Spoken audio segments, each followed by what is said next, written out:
निवेदन किया था।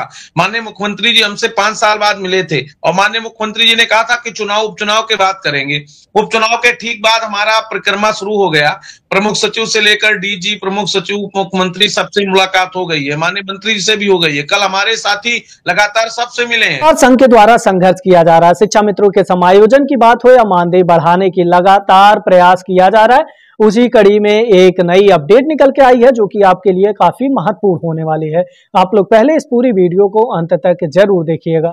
आज मैं भी आ गया हूं, कल मैं भी प्रयास करूंगा और इसके बाद मैं चाहूंगा कि मुख्यमंत्री जी जो भी अपना देना चाह रहे हैं, जो भी उनका कृपा दृष्टि है, वो हमारे शिक्षा मित्र निदेशकों के ऊपर आवे, बने।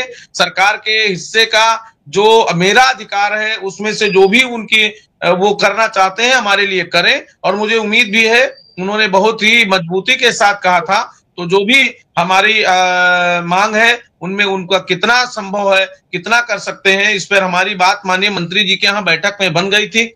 और बैठक से मंत्री जी ने कहा था मुख्यमंत्री तक जाएगा, बीच में छुट्टी पड़ी, छुट्टी के बाद उपचुनाव के बाद अब हम लोग पुनः प्रतीक्षारत हैं।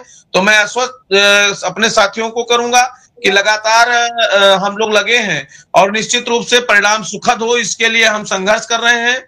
सुखद होना भी चाहिए, क्योंकि संघर्ष जब चलता है और जब बहुत ज्यादा समस्याग्रस्त होता है आदमी, तो कोई ना कोई रास्ता निकलता है। तो रास्ता निकलना चाहिए और रास्ता निकलेगा।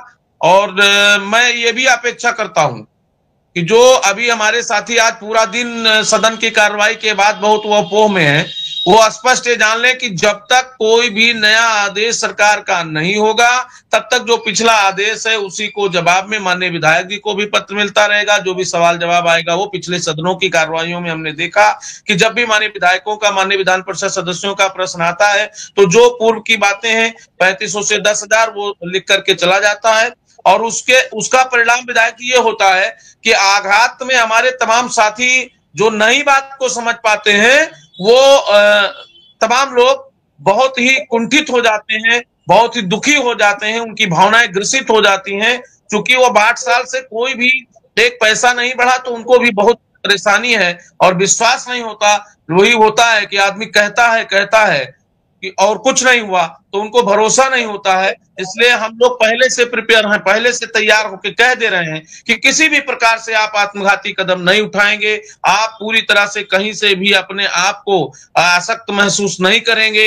ये सब कार्रवाइयां हैं, ये सब सरकारी जवाब और सवाल हैं। और इसके बाद जो संघर्ष है वो जमीन पे निरंतर आपको दिख रहा है। उत्तर प्रदेश प्राथमिक शिक्षा मित्र संघ का एक एक पदाधिकारी, चाहे महामंत्री जी हो, चाहे जिलाध्यक्ष बनारस हो, चाहे हरदोई से अरविंद जी हो, चाहे रमेश मिश्रा जी हो, मैं स्वयं शिव कुमार शुक्ला, हमारे तमाम जिलाध्यक्ष साथी निरंतर लगे हुए हैं। अभी शाहजहांपुर क्या आपने देखा, मुरादाबाद में आपने देखा, मुख्यमंत्री जी गए थे। और जहां भी हम लोगों को अवसर मिलता है माननीय विधायक जी, तो हम लोग निश्चित रूप से सरकार के जो भी प्रतिनिधि जाते हैं अपनी बात पूरी मजबूती से उनसे करते हैं और ये चाहते हैं कि आप सरकार में हैं, आप जितना भी करना हो, जो भी कुछ करना हो, आप माननीय विधायक जी भी सरकार से अपील कर रहे हैं, हम भी सरकार से अपील कर रहे हैं। हम सरकार से ये चाहते हैं कि जो भी बात हमारी आपकी माननीय मुख्यमंत्री जी के पटल पे, माननीय मंत्री जी के पटल से गई है, उसमें आप आदेश करिए और शिक्षा मित्रों को फौरी तौर पर कुछ ना कुछ राहत दीजिए, निदेशकों को राहत दीजिए, उनके ट्रांसफर पोस्टिंग में राहत दीजिए। और सबसे बड़ी राहत मजबूती, आर्थिक रूप से हमको मजबूत करिए, जिनकी मुझे आवश्यकता है और जिससे हमारा परिवार आगे पल सकता है, बढ़ सकता है, जिसके बल पे हम अपने परिवार को आगे बढ़ा सकते हैं। जो परिवार पूरे दिन पूरी रात मेरी तरफ देखता है और हम उसको कुछ नहीं कर पाते हैं, कातर भरी निगाहों से वो देखता है कि पिताजी हमको दवा दे देंगे, अच्छा बस्ता दिला देंगे, अच्छा कपड़ा दिला देंगे, अच्छा स्वेटर दिला देंगे, लेकिन मैं अपने और नहीं बता रहा हूं। माननीय मुख्यमंत्री जी, हम निश्चित रूप से अब उस आर्थिक व्यवस्था को सुदृढ़ करें और जो हमारे साथी इधर उधर हैं उनको उनके मूल विद्यालय भेजने का प्रयास करें।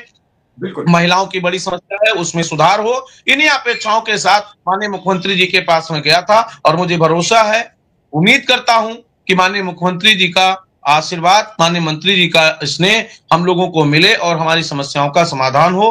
पुनः जितने भी हमारे शुभचिंतक हैं, जिन लोगों ने भी हमारे विषय को समझा है, हमारी दर्द को महसूस करके अपनी बात सदन में रखा है, ऐसे सभी महान विभूतियों को मैं प्रणाम करता हूं और आभार व्यक्त करता हूं। और आगे हमारी अपेक्षा रहेगी कि निश्चित रूप से हमारे दर्द में आपका जो है मलहम लगता रहे, आपका शाब्दिक मलहम लगे।